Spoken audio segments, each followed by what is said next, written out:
या जगामध्ये प्रत्येक जण एक काम घेऊन आलाय. ते काम आपल्याला समजणं यासाठी तुमच्या आतमध्ये काही काही प्रोग्राम्स केलेले आहेत. पण आपण ते प्रोग्राम्स तसे वाचले जसे वडील मुलगा नवीन गोष्ट ट्राय करत नाही असं ते वाचत असतील.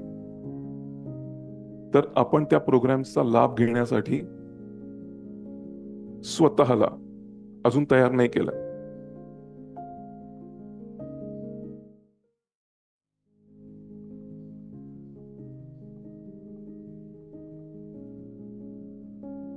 प्रत्येक जीव जो इथं जन्म घेतो त्याचा एक लाईफ पर्पज असतो.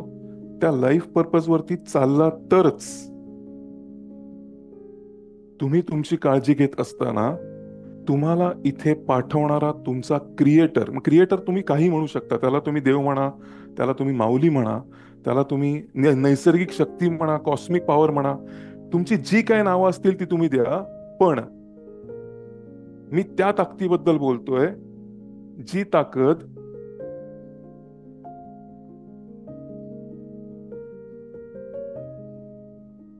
एक असं नारळाचं झाड असतं, त्याच्या खाली गाढव बांधलेले असतात 5-6, आणि त्याच्या शेजारी एक शाळवाला असतो. शाळ म्हणजे नारळ विकणारा, पाणी विकणारा. आणि तो तुम्हाला नारळ कापून देतो, आणि तो नारळ कापून दिल्यानंतर आपण त्यातलं पाणी पितो. पाणी पिल्यानंतर तो सांगतो, हे जे झाड आहे ना, या झाडाचे ते नारळ आहेत." तर तुम्हाला आनंद होतो, अरे वा, झाड इथे आणि लगेचच शेजारीच विकतोय नारळवाला, पण तिथे गाढवं बांधलेली आहेत. आपल्या डोक्यात विचार पण येत नाही ते गाढव सगळे विधी इथंच करत असे. लक्षात घ्या. आणि त्या नारळाचं आपण पाणी पितोय. हा विचार पण येत नाही. हा ज्या ताकदीवर विश्वास आहे ना, की हरकत नाही, विधी केले तरी काय झालं, जमिनीत जाईल, जमिनीतनं फिल्टर होऊन ते नारळात येणार ना पाणी.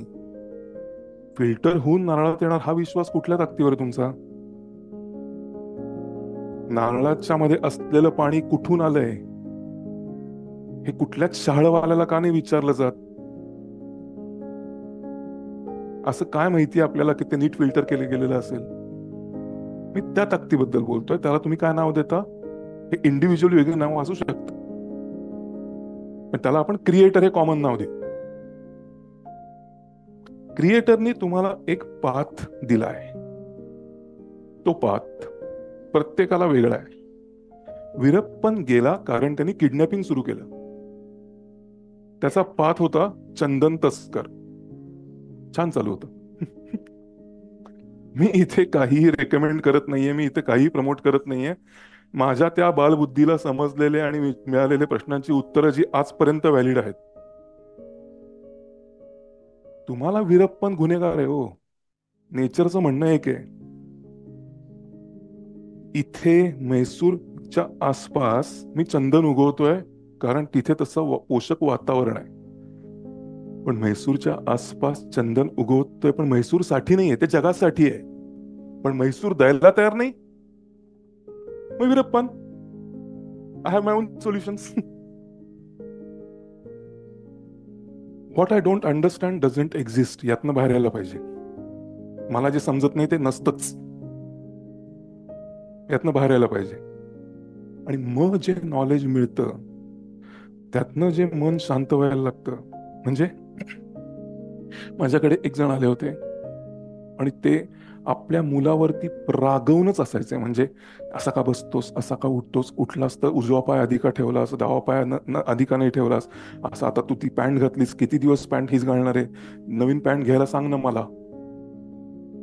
याने सांगायचं मला नवीन पॅन्ट पाहिजे, हे नाही आणणार डायरेक्ट. आणि हे बोलत असताना एक दिवस माझ्याबरोबर भेट झाली, आणि भेटीमध्ये त्यांनी मला सांगितलं की ह्याला नवीन गोष्टी ट्राय करायला आवडत नाही. नवीन गोष्टी ट्राय करायला आवडत नाही म्हणजे काय? याच्या पुढे मी एक आंबा घालून शिरा दिला, तो बघूनच नाही म्हणतो. मी ह्याच्या पुढे काकडी आणि वरती कोथिंबीर आणि त्याच्या पुढे लिंबू पिळून समोर ठेवायचा अवकाश तो खातो. पहिल्यांदाच समोर ठेवलं होतं. शिरा पण आणि काकडी पण. पण काकडी खाल्ली, पण शिरा ट्राय करत नाही. हा नवीन काही गोष्ट ट्राय करायला नको. आता बघा काय होतं. युजली त्या मुलाचं वय आहे 6. 6 वर्षाच्या मुलाच्या वयाचं होतं काय, की त्याचे सगळे सेन्सेस हे एकदम सेन्सिटिव्ह असतात. त्यामुळे एखाद्या गोष्टीची चव कशी आहे हे डोळ्यांनी बघून त्याला समजतं. जिभेवर घ्यायला लागणे एवढे बोथट बाकीचे सेन्सेस त्याचे अजून नाही झाले. जिभेवर घेऊनच चव कळणं ही आपलं लिमिटेशन आहे. तो बघूनच समज त्याला चव कशी आहे, तो नाही म्हणतो. आणि वडिलांना काय वाटतं, नॉलेज नसल्यामुळे हा नवीन गोष्ट ट्राय करत नाही. मग त्यांनी काकडी पण नसती ट्राय केली ना, ती पण नवीन होती.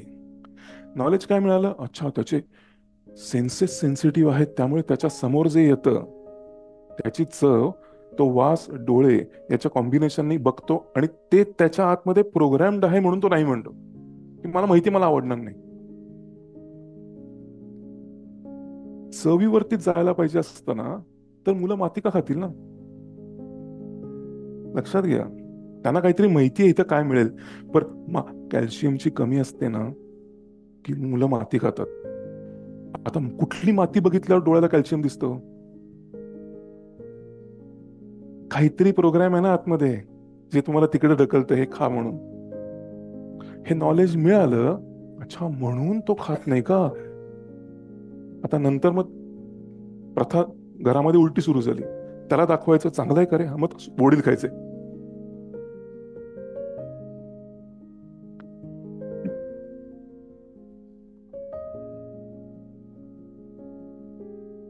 या नॉलेजमुळे त्यांच्या घरामध्ये जो फरक पडला, मुलाला ओरडणं, मुलावरती राग, किंवा तो जे करतोय तो उद्धटपणा नसून, किंवा तो जे करतोय तो मुद्दाम उन्मत्तपणा नसून, तो तसा डिझाईन्ड आहे, हे नॉलेज मिळालं.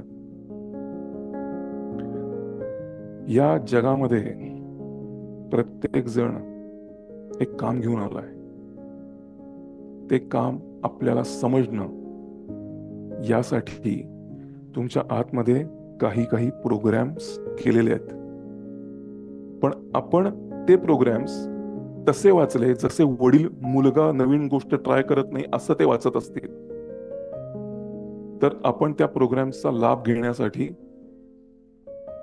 स्वतःला अजून तयार नाही केलं. इमॅजिन करा, न्यूटनला असं सांगण्यात आलं असतं, येताना 2 मुलांना शाळेतनं घेऊन यावं, घरातली जबाबदारी माझी एकट्याची नाहीये, काय मागता घेतलंय का मी. न्यूटन गप गुमान हो म्हणून शाळेतनं आणायचंय. सफरचंद काय फणस पडू दे तरी डोक्यात नसतं आलं.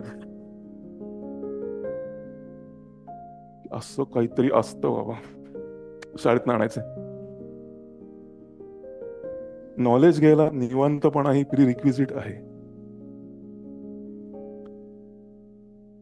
आपल्याला वाटतं बाथ टब मध्ये शोध लागला आर्किमिडीजला, नाही, रिलॅक्सेशन मध्ये शोध लागला.